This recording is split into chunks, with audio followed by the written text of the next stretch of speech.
ஆண்டவராகிய இயேசு கிறிஸ்துவின் இனிய நாம் மையப்படுவதாக இந்த நாளிலும் உங்கள் யாவரையும் பார்ப்பதில் மிகுந்த சந்தோஷம். ஒரு அழகான காரியத்தை இயேசுப்பா இங்கே சொல்லித்தர விரும்புகிறார். ரொம்ப அழகான ஒரு காரியம், ஆனால் கடைப்பிடிக்க ரொம்ப டஃப்பான ஒரு காரியம். ஆனால் பரிசுத்த ஆவியானவரை அவருடைய பலத்தை நம்ம சார்ந்து இருக்கும்போது அதுக்கு அவர் ஹெல்ப் பண்ணாமல் அவர் ரெடியாக தான் இருக்கிறார். அப்படி என்னங்க டஃப்பான காரியத்தை அந்த காலையில் சொல்ல போகிறீங்க அப்படின்னு ரொம்ப அவளோடு பார்த்தீங்கன்னு சொன்னால், நீதிமொழிகள் 24ஆம் அதிகாரம் 1ஆம் வசனத்தை திருப்பிக் கொள்ளுங்கள். இந்த ப்ராப்ஸ் ரொம்ப பியூட்டிஃபுல்லான ஒரு காரியங்க. மொத்தம் 31 அதிகாரம் இருக்குது. ஆமாம், டெய்லி ரேமா வேர்ட் கிடைக்க நானே மனைவி அப்படி தான் ஃபாலோ பண்ணுவோம். டெய்லி இப்போது இன்றைக்கி 24ஆம் தேதினா இந்த 24ஆம் தேதிக்கு அந்த சாப்டரை வாசிப்போம். சங்கீதத்தில் அதே மாதிரி வாசிப்போம். We use to follow that, we use to discuss and என்ன சொல்கிறாரு அப்படின்றத நிறையா கலந்து பேசி அதனால நல்ல ஒரு ஃபேமிலி டைமாக இருக்கும். இப்போ 31 சாப்டர்ஸ் இருக்குது. ஆமாம், பைபிள் எப்படி படிக்கிறதுன்னு தெரில அப்படின்னிங்கன்னா 31 சாப்டர்ஸ் இருக்குது. டெய்லி ஒரு சாப்டர் படித்தாலும் மாதத்தில் 31 நாள் அந்தந்த நாளுக்கு அந்தந்த காரியத்தை படிங்க. அப்புறம் புதிய ஏற்பாட்டிலேருந்து ஒரு சாப்டர் படிங்க. You can finish your Bible soon. ஆமாம், பைபிள் சீக்கிரம் படிச்சு முடிச்சணும் அப்படி நோக்கத்துக்காக படிக்காதீங்க. ஏசப்பா இன்றைக்கி என்ன பேச போகிறாரு அப்படின்ற நோக்கத்துக்காக படிங்க. இந்த காலவேளை ஏசப்பா ஒரு வார்த்தை சொல்ல விரும்புகிறார். 24:1 மறந்துடாதீங்க. பொல்லாத மனுஷன் மேல் பொறாமை கொள்ளாதே, அவர்களோடு இருக்கவும் விரும்பாதே.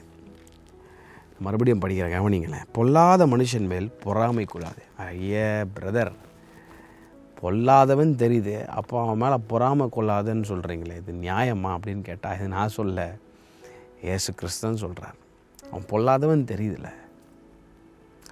ஆண்டவர் சொல்லிக் கொடுக்குற வார்த்தையை பாருங்களேன். பொல்லாத மனுஷன் மேல் பொறாமை கொள்ளாதே, அவனோடு இருக்கவும் விரும்பாதே.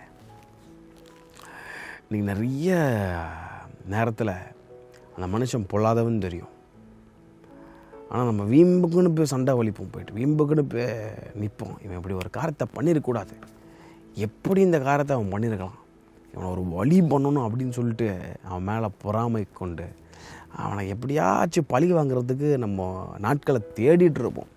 ஆனால் கர்த்தர் சொல்கிறாரு, அப்பா அவனோடு இருக்க விரும்பாதப்பா, அங்கேருந்து கிளம்பிடு. நீ இருக்க வேண்டியது இடம் அது கிடையாது. பொல்லாதவனோடு நீ இருக்காத, அவனோட கூட்டு சேர்க்காத. நீ போய் அங்கே உன் நியாயத்தை நிலைநிறுத்தணும்னு சொல்லி ஒரு நாள் ட்ரை பண்ண, அதை விட்டுரு. ஆமாம், அதை விட்டு நான் பார்த்துக்கிறேன் அப்படின்னு சொல்கிறாரு கர்த்தர். இன்றைக்கி போயிட்டு நம்ம அங்கே போய் ஏதோ ஒரு காரியத்தை பண்ணியிருப்பாங்க, பொல்லாத காரியத்தை பண்ணியிருப்பாங்க. உங்கள் உறவினர்களாக இருக்கலாம், உங்கள் நண்பர்களாக இருக்கலாம்.